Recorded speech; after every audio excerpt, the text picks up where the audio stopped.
كان لكم في رسول الله أسوة حسنة. صدق الله العلي العظيم. وعن النبي صلى الله عليه وسلم أنه قال: لا يؤمن أحدكم حتى أكون أحب إليه من ولده ووالده والناس أجمعين. رواه البخاري. اور كما قال النبی صلی اللہ تعالی علیہ وسلم. محترم بزرگوں، دوستوں اور خدمات ماں بہنوں، السلام علیکم ورحمۃ اللہ وبرکاتہ. نبی اکرم صلی اللہ علیہ وسلم سے محبت ایمان کا حصہ ہے. آپ صلی اللہ علیہ وسلم پر ایمان لانا اور آپ سے محبت کرنا ہر مومن کے لیے ضروری ہے، چاہے وہ مرد ہو یا عورت ہو. انس رضی اللہ تعالیٰ عنہ، جنہوں نے نبی اکرم صلی اللہ علیہ وسلم کی 10 سال خدمت کی، وہ حدیث کے راوی ہیں کہ میں نے نبی اکرم صلی اللہ علیہ وسلم سے یہ کہتے ہوئے سنا: لا یؤمن احدکم، تم میں سے کوئی مومن نہیں ہو سکتا حتی اکون احب الیہ، یہاں تک کہ میں اس کے نزدیک زیادہ محبوب ہو جاؤں، من ولدہ، اس کی اولاد سے، والدہ، اس کے والدین سے، والناس اجمعین، سارے جہان سے، سارے انسانوں سے زیادہ. تو آج کا جو عنوان ہے وہ نبی اکرم صلی اللہ علیہ وسلم سے محبت، اور محبت کا مطلب کیا ہے، محبت کرنے کا تقاضا کیا ہے، یہ آج کی گفتگو کا عنوان ہے. مومن جب ایمان لاتا ہے تو ایمان لانے کے بعد سب سے بڑی محبت اللہ تعالیٰ کی ہوتی ہے. والذین آمنوا اشد حبا للہ، جو لوگ ایمان لائے وہ سب سے زیادہ اللہ سے محبت کرتے ہیں. بندے مومن ایمان لانے کے بعد ٹوٹ کر کے اللہ تعالیٰ سے محبت کرتا ہے. اس کے بعد جو ہستی ہے جس سے محبت کرتا ہے وہ نبی اکرم صلی اللہ علیہ وسلم کی ہستی ہے. ایک محبت تو وہ ہوتی ہے جو باپ کو بیٹے سے ہوتی ہے، ماں کو اپنی اولاد سے ہوتی ہے، یہاں تک کہ حیوانوں میں بھی یہ محبت ہوتی ہے، چرند پرند اور بھیڑ بکری جانور میں بھی یہ محبت ہوتی ہے. ماں اپنے بچوں سے محبت کرتی ہے. اس کو ہمارے علماء نے لکھا ہے کہ یہ فطری محبت ہے. اللہ تعالیٰ نے یہ محبت ڈال دی ہے کہ ماں اپنے بچوں سے محبت کرے، چاہے وہ انسانوں کی ہو یا حیوانوں اور پرندوں چرندوں کی ہو. لیکن اللہ تعالیٰ سے جو محبت ہے اور نبی اکرم صلی اللہ علیہ وسلم سے محبت ہے وہ فطری محبت نہیں ہے،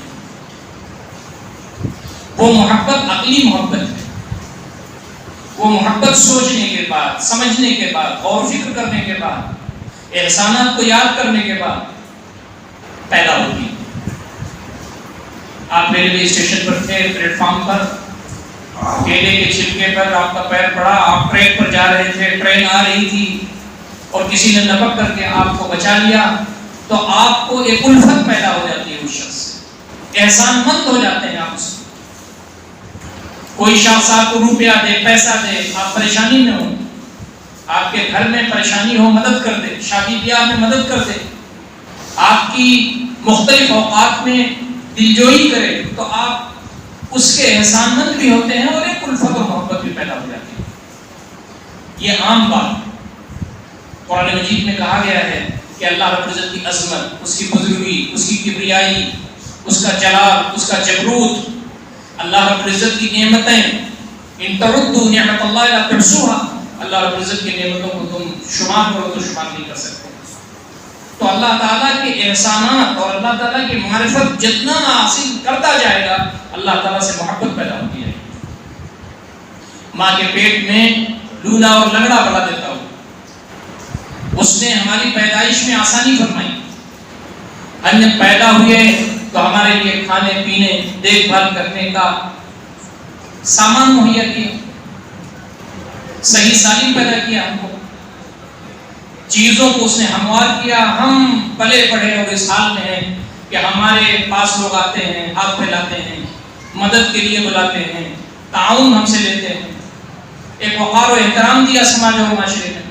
اور اللہ رب العزت کی نعمت یہ ہے کہ ایک سانس جو اندر جاتی ہے وہ بلڈ کا پیوریفیکیشن اور آکسیجن کا ایسا انتظام کرتی ہے کہ ہمارا جسم تندرست رہتا ہے.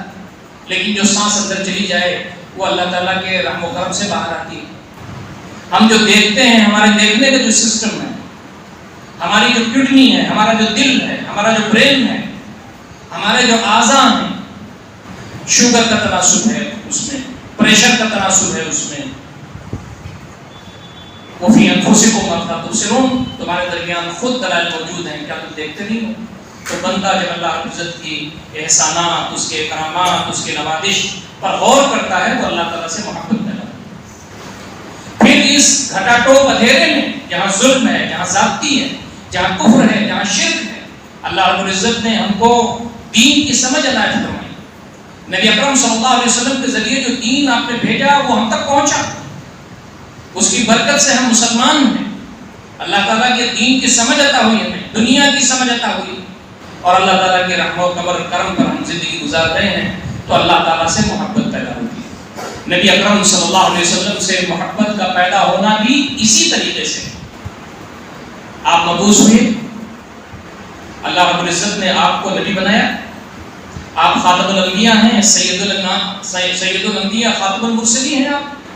آپ کے بعد کوئی نبی آنے والا نہیں ہے، لیکن آپ کی جو زندگی ہے اس زندگی کا بھی مطالعہ ہمیں کرنا چاہیے. تو آپ سے ہمدردی پیدا ہوتی ہے، آپ سے محبت پیدا ہوتی ہے.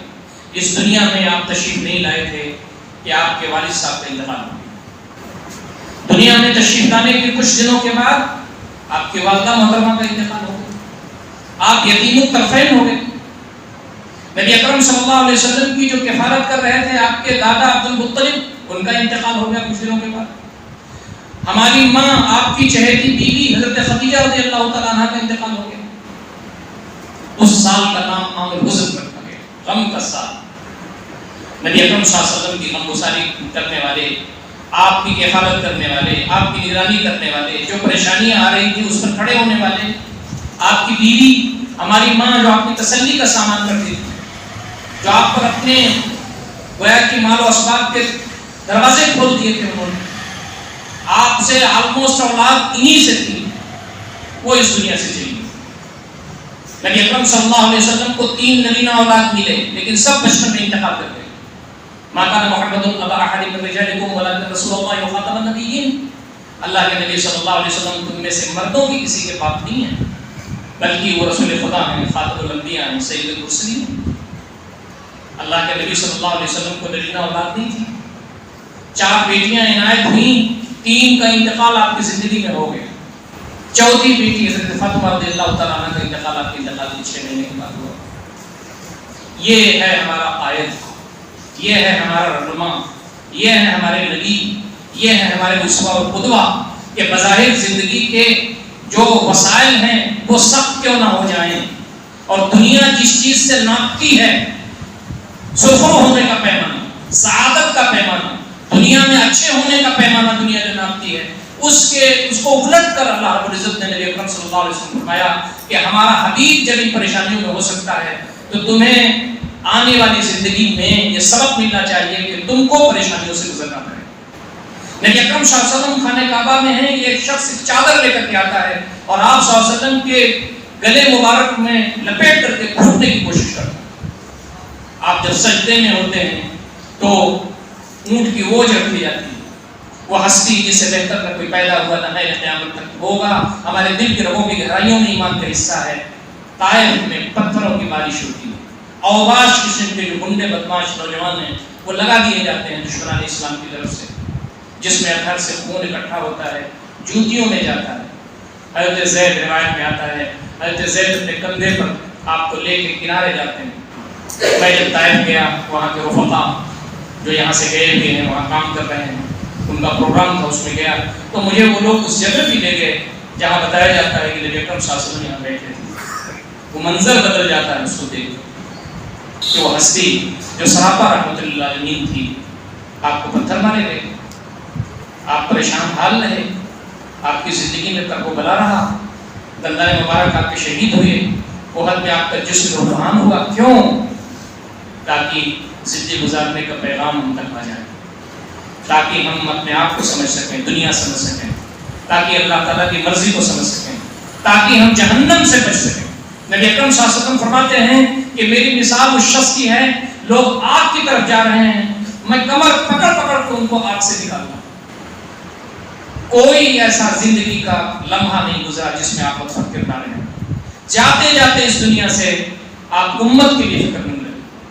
نماز پڑھو، نماز سے غافل مت ہونا، عورتوں کے ساتھ تم میری نصیحت قبول کرو، استوصوا بالنساء خیرا، دبے کچلے لوگوں کے ساتھ آپ نے جو برپاؤ کیا وہ یہ ان کو اٹھایا۔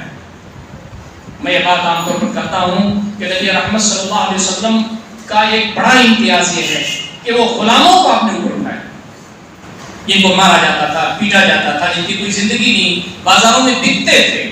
آپ نے کہا کہ سب سے بڑا ثواب یہ ہے کہ غلام آزاد کیا جائے، لوگوں کو زندگیاں دی جائیں، وہ پریشان حال ہے، باغیوں کو آزاد کیا جائے۔ نبی اکرم صلی اللہ علیہ وسلم کا ایک بڑا احسان یہ ہے کہ آپ نے خواتین کو اوپر اٹھایا، وہ خواتین جو زندہ درگور کی جاتی تھی، وہ خواتین جن پر ظلم و زیادتی ہوتی تھی، وہ خواتین جب وہ پیدا ہوتی تھی تو سر جھک جاتا تھا کہ میں اب سسر بنوں گا، میں اب سالہ بنوں گا، لوگ اپنی ناک کا عنوان سمجھتے تھے۔ جب مر جاتا تھا آدمی تو یہ خواتین تقسیم ہو جاتی تھی میراث میں، ان کی کوئی حصے نہیں تھی، یہ ماری جاتی تھی، پیٹی جاتی تھی، یہ ان کی جو ہے وہ گویا کی ڈگنیٹی جو تھی، امتیاز جو تھا وہ خطرے میں پڑا ہوا تھا۔ نبی رحمت صلی اللہ علیہ وسلم تشریف لائے تو آپ نے ظلم کے خلاف آواز دی، انصاف قائم فرمایا۔ دنیا میں انبیاء روزہ، نماز، عبادات، تسبیحات، تحلیلات، تکبیرات، تحمیدات سب سکھانے کے لیے آتے تھے، لیکن انبیاء کا ایک بڑا کام یہ تھا کہ زمین پر ظلم کا خاتمہ ہو، انصاف کا بول بالا۔ لقد ارسلنا رسلنا بالبينات وانزلنا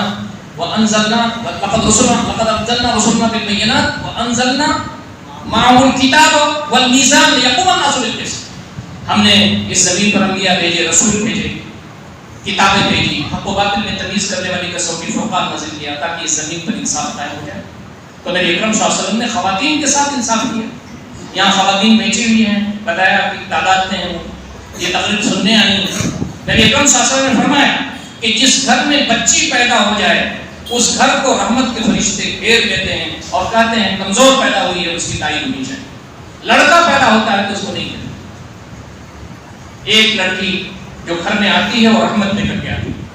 ایک صحابی موجود تھے، انہوں نے کہا اللہ کے نبی صلی اللہ علیہ وسلم کیا میں اپنی بیٹیوں کی پرورش کروں اور ان کو اچھا رکھوں تو کیا جنت ہے؟ آپ نے فرمایا جس کے پاس 3 بیٹیاں ہیں اس نے بیٹوں پر ترجیح نہیں، اس نے اپنے بیٹوں کو ترجیح نہیں دیا اپنی بیٹیوں پر، اور کھلایا پلایا، ان کی تعلیم و تربیت کی، اچھے نوجوان سے شادی کر دی، اس کے لیے جنت۔ ایک صحابی بیٹھے تھے، انہوں نے کہا اللہ کے نبی صلی اللہ علیہ وسلم 2 بیٹیوں پر، تو کہا 2 بیٹیوں پر جنت۔ ایک صحابی بیٹھے تھے، ان کے پاس ایک ہی بیٹی تھی، انہوں نے کہا اللہ کے نبی صلی اللہ علیہ وسلم ایک بیٹی کے ساتھ کوئی کرے تو کہا اس کے لیے بھی جنت ہے۔ یہ بیٹیاں جو پیدا ہوتی ہیں جنت کے ٹکٹ ہیں۔ نبی اکرم صلی اللہ علیہ وسلم کو اللہ رب العزت نے یہ، جیسا میں عرض کر چکا کہ آپ کے پاس صرف بیٹیاں تھیں، یہ بتانے کے لیے امت پر کہ وجہ شرف لڑکے ہی نہیں ہوتے، لڑکیاں بھی ہوتی ہیں، اور آخری پیغمبر اس کے پاس لڑکے نہیں ہیں، لڑکیاں۔ یہ بچیاں گھر میں رہتی ہیں تو باپ کی خدمت کرتی ہیں، یہ لڑکیاں جو گھر میں رہتی ہیں ماں کا کہنا مانتی ہیں، باپ کی عزت و ناموس کی حفاظت کرتی ہیں، گھر کے اندر خادمہ بن کر کے رہتی ہیں، اور جب ان کی شادی کرتی ہے رخصت ہو جاتی ہیں پھر بھی ماں باپ کی خدمت کرتی رہتی ہیں، ماں باپ کو فون کرتی رہتی ہیں، اگر وہ بیمار ہو جائے تو حاضر ہو جاتی ہیں۔ لڑکا بمبئی ہے، کلکتہ ہے، دبئی ہے، فلاں ہے، فون آتا ہے کہ باپ ہاسپٹل میں پہنچ گیا، یہ بیٹی اپنے شوہر کو لے کر کے ہاسپٹل میں پہنچ جاتی ہے لیکن لڑکا نہیں آتا۔ یہ لڑکا رسوائی کا سبب بنتا ہے، بسا اوقات در کے آواز نکل جاتے ہیں، ماں باپ کی دولت کو برباد کرتے ہیں، ماں باپ کو ٹینشن دیتے ہیں، لیکن آدمی چاہتا ہے کہ لڑکا ہو۔ فرمایا گیا کہ تمہارے جو پیغمبر ہیں ان کے پاس کوئی لڑکا نہیں ہے، ان کے پاس لڑکی ہے۔ لوگ یہ چڑھانے کے لیے کہتے تھے کہ ان کی تو جڑ کٹ گئی۔ نبی اکرم صلی اللہ علیہ وسلم کو ذہنی طور پر بھی تکلیف دی گئی، جسمانی تکلیف تو دی گئی، ذہنی طور پر بھی تکلیف دی گئی۔ ان کی تو جڑ کٹی ہوئی ہے، ان کے تو نرینہ اولاد نہیں ہے، ان کو دنیا کیا یاد رکھے گی؟ اللہ رب العزت نے فرمایا اللہ کے نبی صلی اللہ علیہ وسلم آپ پریشان نہ ہوں، آپ کے دشمن جو ہے ان کی جڑ کٹی ہوئی ہے۔ یہ نشانیاں کا وہ لگتا آپ کا جو دشمن ہے اس کی جڑ کٹی ہوئی ہے، جن کے 10 لڑکے ہیں دنیا ان کو نہیں یاد کرے گی، آپ کی صرف لڑکیاں ہیں دنیا آپ کو ایسا یاد کرے گی کہ سیکنڈ کا لاکھواں حصہ بھی نہیں گزرے گا کہ پورے دنیا سے درود و سلام کی بارش آپ کے روزے پر نہ ہوتی. آج آپ دیکھیں افریقہ، امریکہ، یورپ، ایشیا، آسٹریلیا، دنیا کے کونے کونے سے نبی اکرم صلی اللہ علیہ وسلم کے روزے پر درود و سلام کی بارش ہو رہی ہے. تو نبی اکرم صلی اللہ علیہ وسلم نے خواتین کا درجہ بلند کر دیا اور فرمایا کہ یہ جو بچیاں ہیں یہ تمہارے لیے جنت کا سامان ہے. بہن کے بارے میں یہ بات بتائی کہ بڑی بہن ماں کے برابر ہے، چھوٹی بہن جو ہے اس کو بھی عزت دینا اور اس کی کفالت کرنا وہ بھی جنت کا سامان ہے. بیوی کے بارے میں یہ کہا کہ یہ تمہاری ناشتائیں نہیں ہیں، یہ تمہاری خادمائیں نہیں ہیں. خیرکم خیرکم لأہلہ وانا خیرکم لأہلی. تم میں بہتر وہ ہے جو اپنی بیوی بچوں کے لیے بہتر ہو، میں تم تمام میں اپنی بیوی اور بچوں کے لیے بہتر ہوں. یہ جو بیوی ہوتی ہے شریک حیات ہوتی ہے، آپ نے فرمایا اس کی عزت کرنا، اس کا احترام کرنا. یہ تمہارے بچوں کی مائیں ہیں، یہ تمہاری شریک حیات ہے، تم اور مل کر کے گھر چلاتے ہو. یہی وہ بات تھی کہ حضرت خدیجہ رضی اللہ تعالیٰ عنہ کو نبی اکرم صلی اللہ علیہ وسلم بہت یاد کرتے تھے. آپ کہتے تھے حضرت عائشہ رضی اللہ تعالیٰ عنہ کو آپ نے جواب دیا، حدیث کی کتاب موجود ہے کہ دنیا نے جب میرا انکار کیا تو وہ مجھ پر ایمان لائی. دنیا نے جب سارے وسائل بند کر دیے تو اس نے مال و اسباب کے ذریعے میری خدمت کی. جب میں پریشان حال ہوتا تھا مشرکین کے درمیان گھر پہ آتا تھا تو مجھے تسلی دیتی تھی. یہی وہ بات ہے کہ ایک مرتبہ جبریل امین آئے اور انہوں نے کہا اللہ کے نبی صلی اللہ علیہ وسلم خدیجہ کہاں ہیں؟ تو آپ صلی اللہ علیہ وسلم نے فرمایا گھر کے اندر ہیں. تو جبریل امین نے کہا کہ اللہ کے نبی صلی اللہ علیہ وسلم حضرت خدیجہ کو بتا دیجئے کہ اللہ تعالیٰ نے ان کو سلام بھیجا. یہ رتبہ کسی مرد کو حاصل نہیں ہوا، یہ خاتون کو حاصل ہوا. اللہ کے نبی صلی اللہ علیہ وسلم نے بیوی کے درجے کو بلند کر دیا، بیٹی کو عزت دیا، بہن کو احترام دیا، بیوی کو وقار دیا اور ماں کے قدموں کے نیچے جنت ڈالا. تو یہ خواتین جو یہاں بیٹھی ہوئی ہیں ان پر نبی اکرم صلی اللہ علیہ وسلم کا عظیم الشان احسان ہے. ہمارے اوپر بھی احسان ہے. قدم قدم پر رونگٹا رونگٹا نبی اکرم صلی اللہ علیہ وسلم کے احسان کے ہم قدردار ہیں. آدمی جب ان احسانات کو یاد کرتا ہے تو آپ صلی اللہ علیہ وسلم سے محبت پیدا ہو جاتی ہے. اور یہ وہ محبت ہے جو فطری محبت پر غالب آ جاتی ہے. آپ کو معلوم ہے صحابہ کرام کی ایک فہرست ایسی موجود ہے جنہوں نے نبی اکرم صلی اللہ علیہ وسلم کی محبت میں اپنے مشرک باپ کی گردن کاٹی، میدان جنگ میں باپ کو قتل کر دی. تو جو فطری محبت ہے اس محبت پر عقلی محبت یعنی اللہ کی محبت اور نبی اکرم صلی اللہ علیہ وسلم کی محبت غالب آ جاتی ہے. ایک شخص کڑھائی لے کر کے نبی اکرم صلی اللہ علیہ وسلم کی خدمت میں حاضر ہو گیا. کلاڑی سے خون ٹپک رہا تھا. کہا کیا ہوا؟ کہا اللہ کے نبی صلی اللہ علیہ وسلم میں گھر میں پہنچتا تھا تو میری بیوی آپ کو برا بھلا کرتی، روز آنا میں ضبط کرتا رہا. آج میں گھر پر جب پہنچا تو پھر آپ کو برا بھلا کرتی. میرے تعلقات اس سے بہت اچھے تھے، میں اس سے محبت کرتا تھا، وہ مجھ سے محبت کرتی تھی. میرے اس سے دو مودیوں کی طرح اولاد میں یہ بتانا پیش نظر تھا کہ میرے ازدواجی زندگی خراب نہیں تھی، لیکن آپ کی محبت آج غالب آ گئی اور میں نے اس کا کام تمام کر دیا، اس کو قتل کر دیا. یہ کڑھائی لے کر کے حاضر ہوں، آپ میرے سلسلے میں جو بھی فیصلہ فرمائیں یہ قبول. نبی اکرم صلی اللہ علیہ وسلم نے معاملہ سنا فأحضر دمہ، تو نبی اکرم صلی اللہ علیہ وسلم نے اس کے خون کو باطل قرار دے دیا. یعنی نبی اکرم صلی اللہ علیہ وسلم کی محبت بیوی کی محبت پر، اولاد کی محبت پر، ماں باپ کی محبت پر، سارے انسانوں کی محبت پر غالب آ جائے. نبی اکرم صلی اللہ علیہ وسلم کا ہاتھ حضرت عمر رضی اللہ تعالیٰ عنہ کے ہاتھ میں تھا. یہ بھی بخاری شریف کی روایت ہے. چلے جا رہے تھے، وقت کا پیغمبر اپنے ایک صحابی کے ہاتھ کو پکڑے ہوئے ہے اور جا رہا ہے تو کیا منظر ہوگا؟ حضرت عمر نے کہا اللہ کے نبی صلی اللہ علیہ وسلم دنیا کی ساری چیزوں سے زیادہ آپ میرے نزدیک محبوب ہیں الا نفسی، میری جان کو چھوڑ. نبی اکرم صلی اللہ علیہ وسلم رکے. آپ نے کہا عمر تم نے اپنی جان کو الگ کیوں کر دیا؟ جب تک تم مجھے اپنی جان سے بھی زیادہ محبوب نہیں بناتے تمہارا ایمان مکمل نہیں ہوتا. حضرت عمر رکے ایک لمحے کے لیے. انہوں نے کہا اللہ کے نبی صلی اللہ علیہ وسلم اب آپ میری جان سے بھی زیادہ قریب ہیں، آپ میری جان سے زیادہ محبوب ہیں. تو نبی اکرم صلی اللہ علیہ وسلم نے فرمایا الآن یا عمر تمہارا ایمان آپ کیا کہتے ہیں مکمل ہو. ساری چیزوں سے زیادہ نبی اکرم صلی اللہ علیہ وسلم کو محبوب صحابہ کرام نے بنایا تھا. ضرورت پڑی تو بیوی، بچے، نخلستان، زمینیں، بینک بیلنس، یہاں تک کہ وہ اپنے عزیز چھوڑ دیا اور اللہ اس کے رسول کی محبت میں نکل گئے. قربانیاں کیوں؟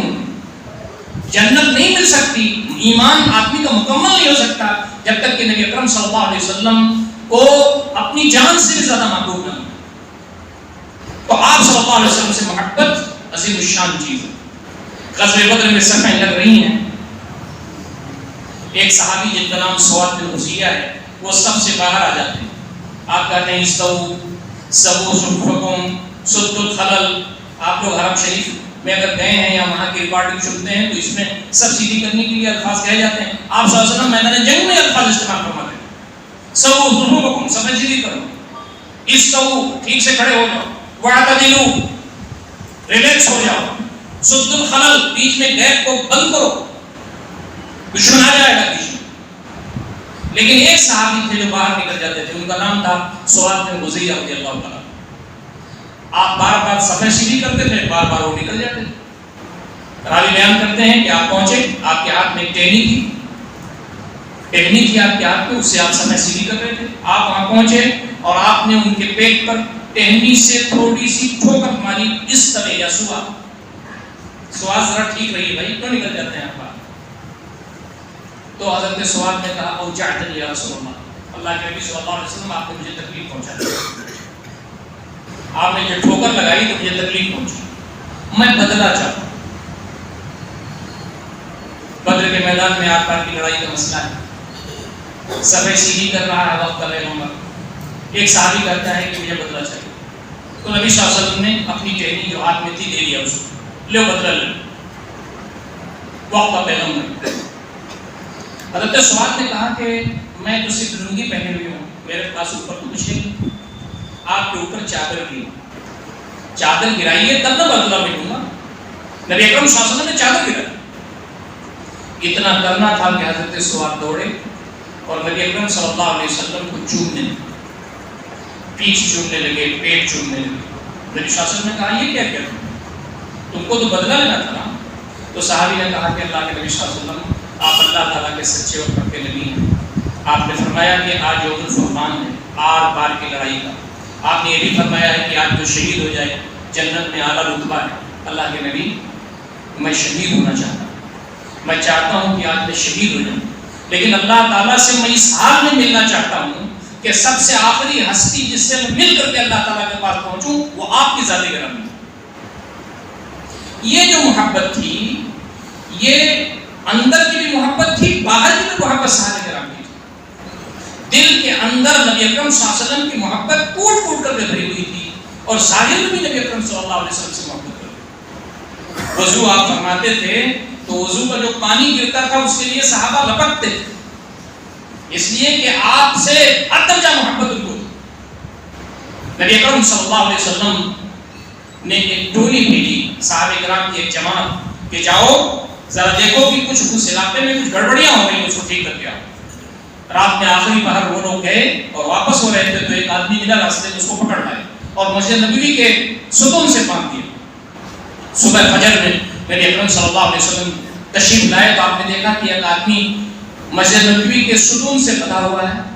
آپ قریب گئے تو اس کو دیکھا تو وہ سمامہ بن اسال تھا، یمامہ کا بادشاہ، صحابہ کا قاتل، نبی اکرم صلی اللہ علیہ وسلم کو پریشان کرنے والا۔ آپ نے کہا سمامہ کیا حال ہے؟ تو اس نے کہا محمد صلی اللہ علیہ وسلم آپ اگر مجھے قتل کر دیں تو میں اسی لائق ہوں، میں نے آپ کو بہت پریشان کیا ہے، آپ کے صحابہ کو قتل کیا ہے، لیکن اگر آپ مجھے چھوڑ دیں تو آپ کے مشن کو فائدہ ہو۔ آپ نے پھر اس کو چھوڑ پتہ رکھنے دیا، پھر نماز کو چلے گئے۔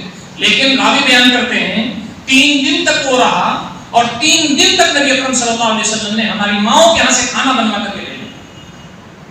جو دشمن رسول ہے، جو قاتل صحابہ ہے، آپ کا اخلاق اس درجہ کا تھا کہ آپ نے ہماری ماؤں یا اپنی بیویوں کے گھروں سے نبی اکرم صلی اللہ علیہ وسلم نے کھانا بنوا کر کے اس کو بھیجا۔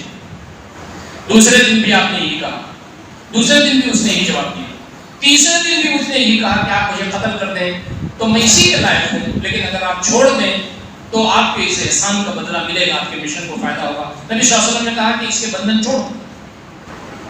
وہ آدمی مدینہ کے چشمے پر گیا جہاں پانی اکٹھا ہوتا ہے، وہاں غسل کیا، واپس آیا اور نبی اکرم صلی اللہ علیہ وسلم کو ڈھونڈتا ہوا پہنچا مسجد نبوی میں اور کہا کہ اللہ کے نبی صلی اللہ علیہ وسلم ہاتھ بڑھائیے، میں آپ پر ایمان لاتا ہوں، اشہد اللہ الہ الا اللہ و اشہد ان محمد رسول اللہ۔ اس نے کچھ جملے کہے ہیں جو حدیث کی کتابوں میں ہیں، سیرت کی کتابوں میں۔ اس نے کہا اللہ کے نبی آپ کا چہرہ دنیا کے چہروں میں سب سے خراب چہرہ تھا میری نظر میں، لیکن جب ایمان میرے دل میں آ گیا ہے تو آپ کا چہرہ دنیا کے سارے چہروں میں سب سے مبارک ہو گیا۔ آپ کا خاندان دنیا کے سارے خاندان میں سب سے ذلیل تھا میرے نزدیک، لیکن جب ایمان میرے دل میں آ گیا ہے تو آپ کا خاندان سب سے زیادہ مقدس خاندان ہو گیا میرے نزدیک۔ ایمان اگر دل میں ہے تو نبی اکرم صلی اللہ علیہ وسلم سے محبت ہونا فطری بات ہے۔ سوچنا، سمجھنا، آپ کی سیرت کو پڑھنا، آپ کے بارے میں جانکاری حاصل کرنا، مدینہ کی زندگی، مکہ کی زندگی، آپ کی جنگیں، آپ کی صلح، آپ کے لوگوں سے تعلقات، باتیں پڑھنے سے آدمی کے دل میں نبی اکرم صلی اللہ علیہ وسلم کے بارے میں محبت پیدا ہوگی۔ خواتین یہاں موجود ہیں، نبی اکرم صلی اللہ علیہ وسلم سے صرف صحابہ کرام محبت نہیں کرتے تھے، صحابیات بھی محبت کرتی تھی۔ غزوہ احد میں یہ خبر گردش میں آ گئی کہ نعوذ باللہ نبی اکرم صلی اللہ علیہ وسلم شہید کر دیے۔ آپ نے اگر احد کے بارے میں پڑھا ہوگا تو یہ چیپٹر موجود ہے، احادیث کی کتابوں میں بھی ہے۔ نبی صلی اللہ علیہ وسلم شہید ہو گئے، یہ خبر اڑ گئی۔ صحابہ کرام نے کہا کہ جب ہمارا حبیب ہی نہیں موجود ہے تو زندہ رہنے سے کیا فائدہ۔ وہ بے لوث لڑنے لگے، دیوانہ وار۔ لیکن نبی اکرم صلی اللہ علیہ وسلم ایک اونچی جگہ پر گئے اور وہاں کھڑے ہو کر کے آپ نے کہا انا النبی لا کذب انا ابن عبد المطلب، میں جھوٹا نبی نہیں ہوں، یہاں موجود ہوں، عبد المطلب کا بیٹا ہوں، آؤ ادھر۔ صحابہ کرام نے گھیرا آپ کے ارد گرد ڈال دیا اور دوبارہ جنگ شروع ہوئی اور مشرکین پسپا ہو گئے۔ یہ وحد کا خلاصہ ہے۔ حضرت علی رضی اللہ تعالیٰ عنہ کہتے ہیں جب میدان جنگ میں گھمسان چڑھتا تھا، حق و باطل کی لڑائی، تلواریں چمچما رہی ہوتی، گردنیں کٹ رہی ہوتی تھیں، کنا نلوذ برسول اللہ صلی اللہ علیہ وسلم، تو ہم نبی اکرم صلی اللہ علیہ وسلم کے پیچھے پناہ لیتے تھے۔ حضرت علی خود ہی بہت بہادر تھے، لیکن کہتے ہیں کہ معاملہ جب گھمسان کا ہوتا تھا تو ہم نبی اکرم صلی اللہ علیہ وسلم کے پیچھے پناہ لیتے تھے۔ ہمارے نبی اکرم صلی اللہ علیہ وسلم سے زیادہ بہادر کوئی نہیں تھا، پر بہادری ختم۔ مدینہ یہ خبر پہنچ گئی کہ نبی اکرم صلی اللہ علیہ وسلم شہید ہو گئے۔ گھروں میں عورتوں کو خبر پہنچی، عورتیں پریشان ہو گئی۔ بنی دینار کی ایک عورت سڑک پر آ گئی، روڈ پر، قافلے آ رہے تھے وحد سے، جنگ ختم ہو گئی تھی تو مسلمان آنا شروع ہو گئے تھے۔ صحابہ بھائی رکیے کیا بات ہے، اللہ کے نبی صلی اللہ علیہ وسلم کیسے ہیں؟ تو صحابہ نے کہا کہ اللہ کے نبی صلی اللہ علیہ وسلم ٹھیک ہے، لیکن تمہارے ابا شہید ہو گئے۔ اس نے کہا کوئی بات نہیں، اور آگے بڑھی، ایک اور قافلہ ملا، پوچھا کہ بتاؤ نبی اکرم صلی اللہ علیہ وسلم کیسے ہیں؟ کہا نبی اکرم صلی اللہ علیہ وسلم تو ٹھیک ہے، لیکن تمہارے بھائی شہید ہو گئے۔ انہوں نے کہا کوئی بات نہیں، اور آگے بڑھی، تیسرے قافلہ میں تیسرا قافلہ، پوچھا نبی صلی اللہ علیہ وسلم کیسے ہیں؟ کہا نبی صلی اللہ علیہ وسلم ٹھیک ہے، لیکن تمہارے شوہر شہید ہو گئے۔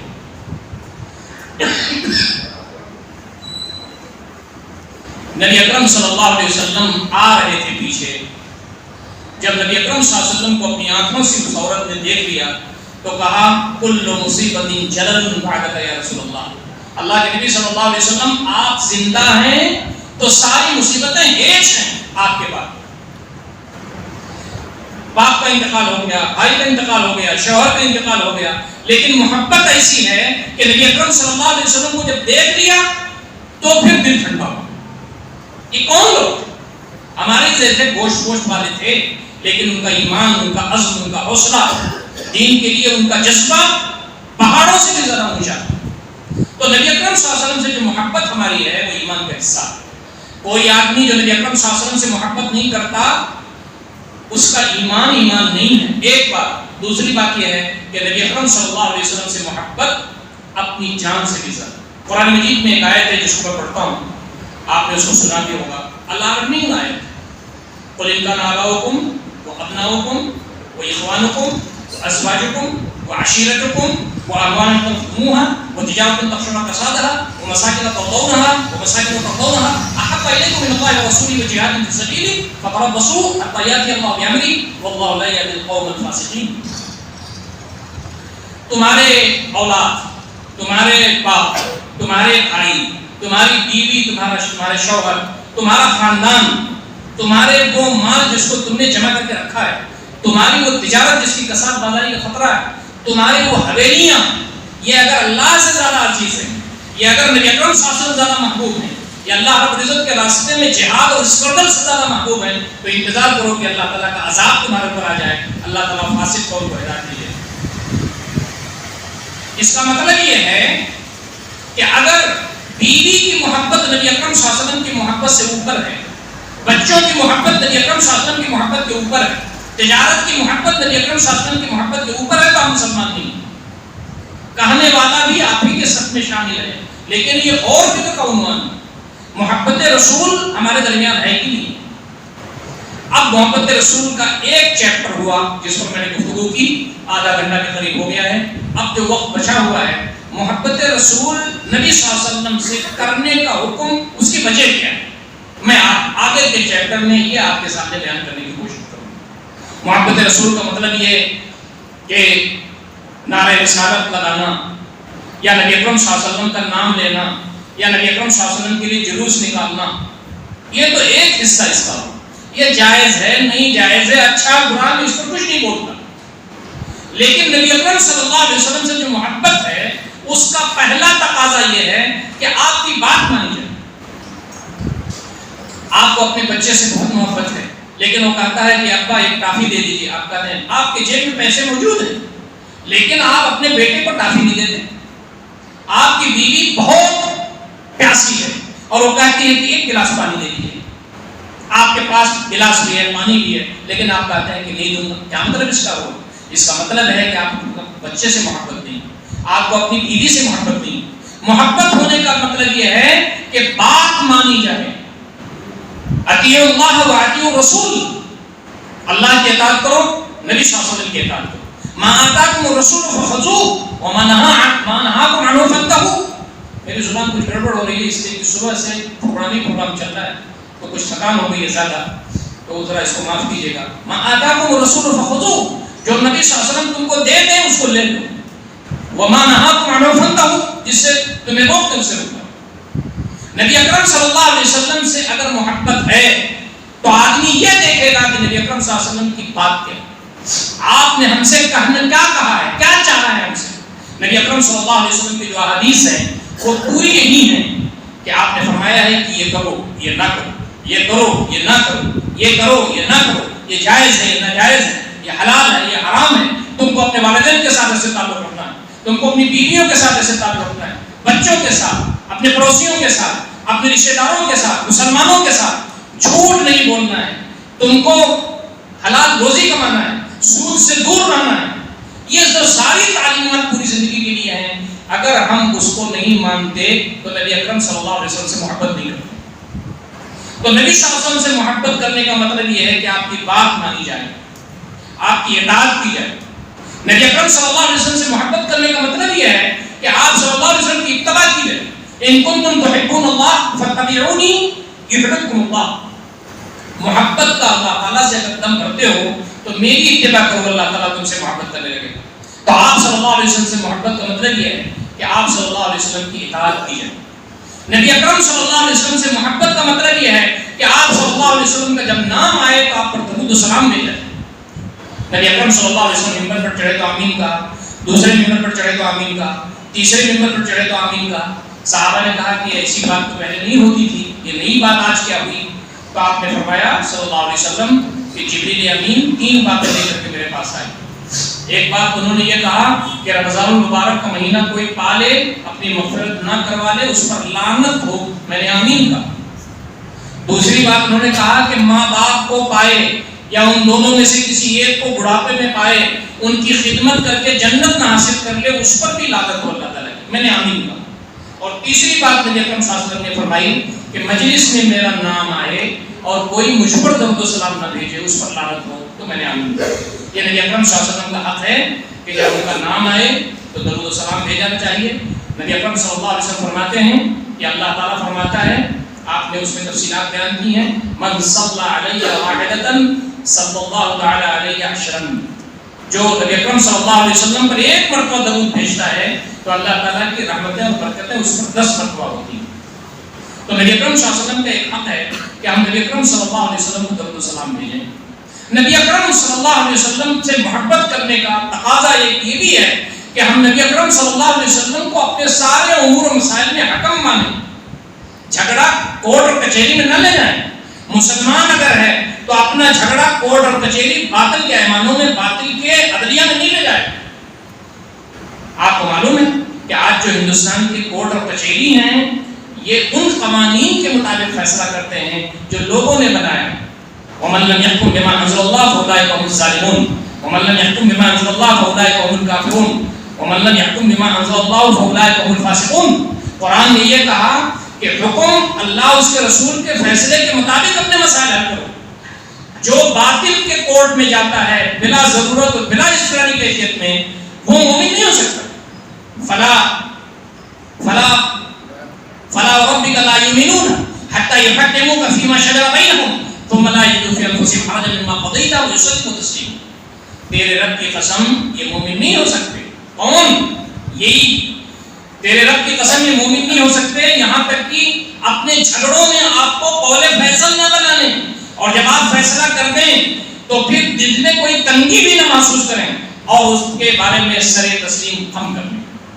اللہ کا فیصلہ ہے، نبی اکرم صلی اللہ علیہ وسلم کا فیصلہ ہے، اس فیصلے کی روشنی میں آج اپنی زندگی گزاریں. میاں بیوی کے درمیان جھگڑا ہو جائے، جائیداد کا جھگڑا ہو جائے، تجارت کا جھگڑا ہو جائے، خانگی مسائل میں جھگڑا ہو جائے، مسلمانوں سے کچھ مسئلہ ہو جائے، غیر مسلموں سے کچھ مسئلہ ہو جائے تو کہو کہ نہیں بھائی، ہمارا قرآن اور ہماری حدیث نبی اکرم صلی اللہ علیہ وسلم کی زندگی میں اس کے بارے میں جو فیصلہ ہے وہ ہمیں قبول ہے.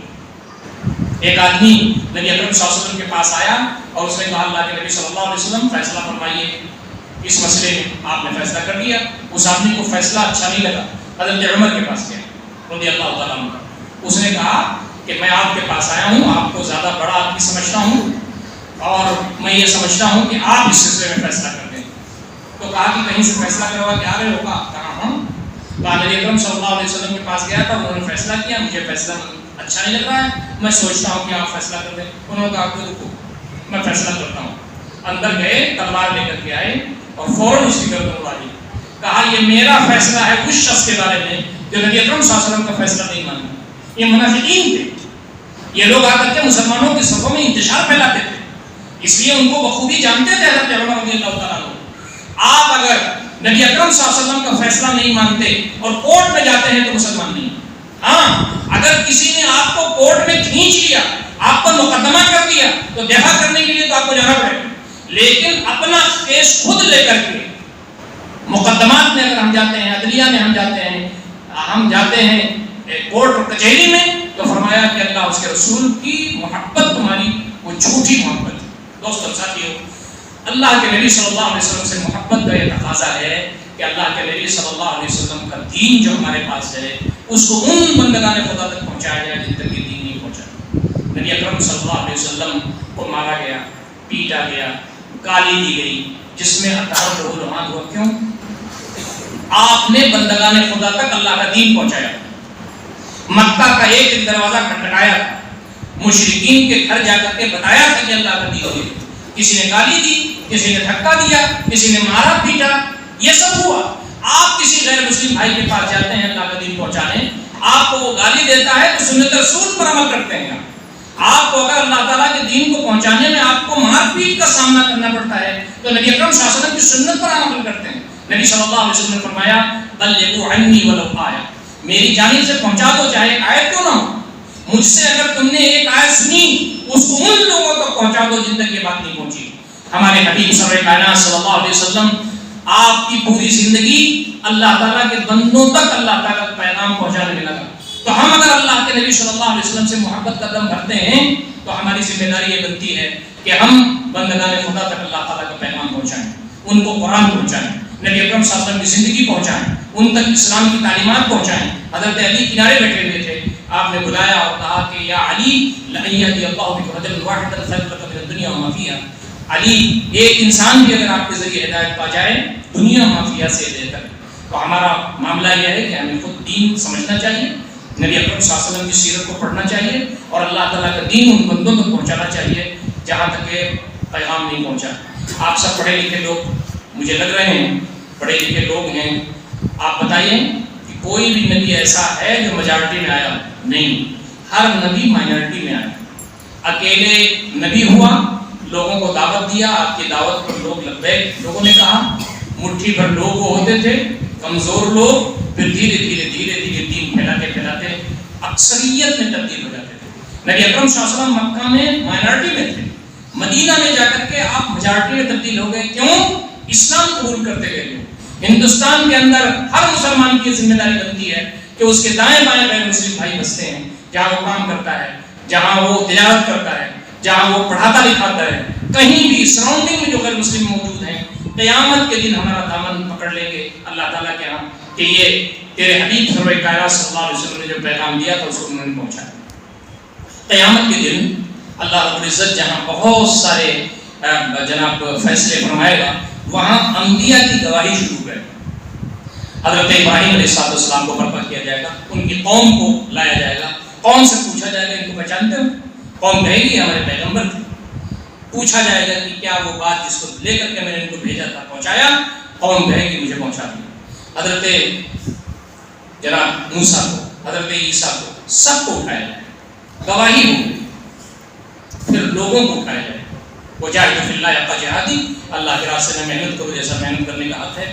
وہ اجتباکم، اس نے تم کو چن لیا ہے۔ وما جعل علیکم فی الدین من حرج، دین میں کوئی تنگی نہیں رکھی۔ سماکم وسماکم مسلمین، اس نے تمہارا نام مسلمان رکھا ہے۔ من قبل وفی ہذا، اس شریعت میں بھی، اس سے پہلے کی شریعت میں بھی۔ کیوں؟ لیکون الرسول شہیدا علیکم، تاکہ رسول تمہارے اوپر گواہ ہو، وتکونوا شہداء علی الناس، اور تم لوگوں پر گواہ بن کے ہو۔ نبی رحمت صلی اللہ علیہ وسلم کو برپا کیا جائے اور امت مسلمہ کو برپا کیا جائے۔ پوچھا جائے گا امت سے یہ کون ہے؟ صحابہ کرام کہیں گے کہ ہمارے پیغمبر ہیں، ہمارے حبیب ہیں، ہم نے ان کو اپنی آنکھوں سے دیکھا، ہم جیسے گنہگار ہم سب نبی اکرم صلی اللہ علیہ وسلم کو پہچان جائیں گے، یہ ہمارے نبی ہیں۔ اس لیے کہ کون سا گھر ایسا موجود ہے جس میں قرآن مجید نہیں ہے؟ نبی اکرم صلی اللہ علیہ وسلم کو جو اترا۔ کون سا گھر ہے جس میں دین کی کتابیں نہیں ہیں؟ نبی اکرم صلی اللہ علیہ وسلم کی جیونی نہیں ہے، آپ کی سیرت نہیں ہے۔ آپ کے سیرت کو، آپ کے حلیے کو ہم نے قرآن میں پڑھا، اور آپ کی زندگی اور گویا آپ کی حدیث میں پڑھا، اور آپ کی سنت میں پڑھا۔ یہ ہمارے نبی ہیں، پوری امت کہے گی۔ اللہ تعالیٰ فرمائے گا کہ کیا وہ پیغام جس کو میں نے لے کر کے ان کو بھیجا تھا انہوں نے تم تک پہنچا دیا؟ تو پوری امت کہے گی کہ اللہ کے نبی صلی اللہ علیہ وسلم نے ہم کو پیغام پہنچا دیا۔ پھر یہ جامعہ ہے، جامعہ کے اطراف کے غیر مسلموں کو اٹھایا جائے، بھساول کے اطراف کے غیر مسلموں کو اٹھایا جائے، اورنگ آباد کے اطراف کے مسلمانوں کو اٹھایا جائے، اور کہا جائے گا کہ میرے حبیب نے جو پیغام امت کو پہنچا دیا، امت گواہی دے رہی ہے، کیا اس امت کو پیغام اس امت نے تم کو پہنچایا؟ لیکون الرسول شہیدا علیکم وتکونوا شہداء علی الناس، تاکہ رسول تمہارے اوپر گواہ ہو اور تم لوگوں پر گواہ بن کے ہو۔ اگر ہم نے جامعہ کے اطراف میں غیر مسلموں کو اللہ کا دین پہنچایا ہوگا، جیسے نبی اکرم صلی اللہ علیہ وسلم نے صحابہ کو مسلمان، مطلب یہ کہ مشرکین کو مسلمان کر کے صحابہ کیا، اطراف میں پھیلایا، قیصر و کسریٰ تک خطوط لکھے، آپ کے بعد خلفائے راشدین نے اس کو عام کیا، صحابہ کرام جو جہاں تھے وہاں سے آگے بڑھ گئے۔ حجۃ الوداع کے موقع پر آپ نے جو خطبہ دیا تھا اس میں 1,00,000 صحابہ کرام موجود تھے۔ آپ اونٹنی پر تشریف فرما تھے، آپ خطبہ ارشاد فرما رہے تھے، 3 مرتبہ بولتے تھے، اور جیسے جیسے بولتے تھے لوگ ریپیٹ کرتے رہتے تھے، پیچھے تک چلی جاتی تھی گفتگو۔ آپ نے فرمایا کہ یہ جو دین میں بتا کے جا رہا ہوں، ہو سکتا ہے کہ اگلے سال میں نہ ملوں، ہو سکتا ہے کہ میں اس کے بعد تم سے نہ ملوں۔ جگہ جگہ آپ فرماتے تھے، اس سے یہ اشارہ ملتا تھا کہ آپ کا وقت اللہ تعالیٰ سے ملاقات کا قریب ہے۔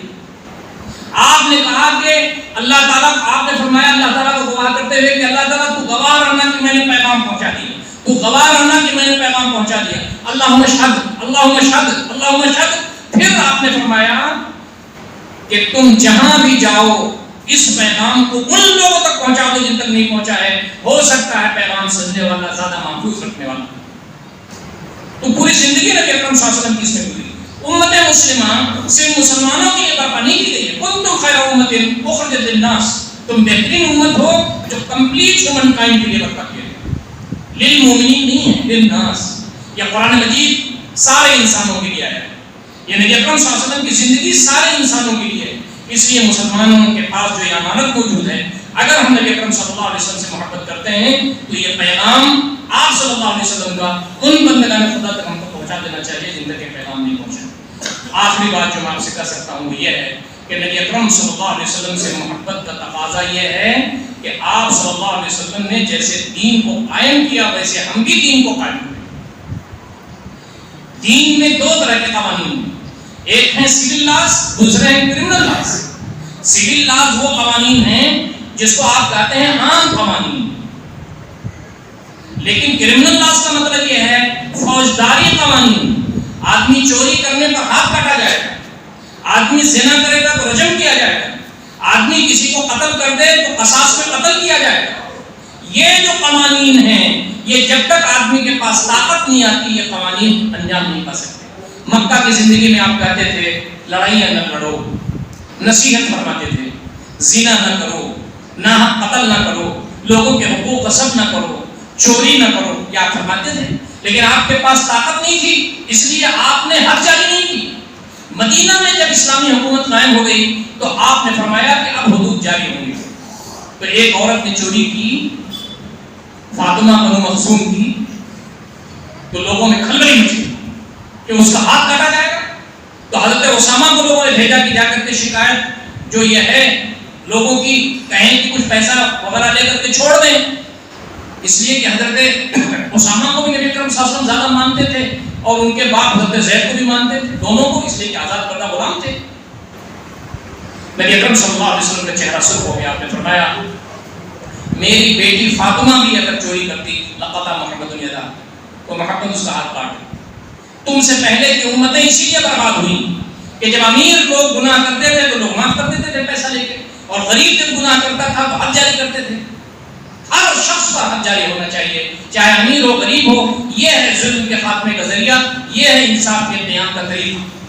تو نبی اکرم صلی اللہ علیہ وسلم نے اسلامی حکومت جو قائم ہوئی جس کے آپ چیف تھے، اس میں فوجداری نظام پر بھی عمل ہوا، قصاص میں قتل کیے گئے لوگ، اور اللہ رب العزت کا دین غالب ہوا۔ یاد رکھیے ظلم کا خاتمہ اسی وقت ہو سکتا ہے جب آپ ظالم کا ہاتھ پکڑیں، جب آپ اس کو عدلیہ کے کٹہرے میں لا کر کے انصاف قائم کریں، اور انصاف اتنا آسان ہو جائے کہ اگر کوئی رات میں بھی آ کر کے حاکم کا دروازہ کھٹکھٹائے تو وہ رات میں برآمد ہو کر کے انصاف کرے۔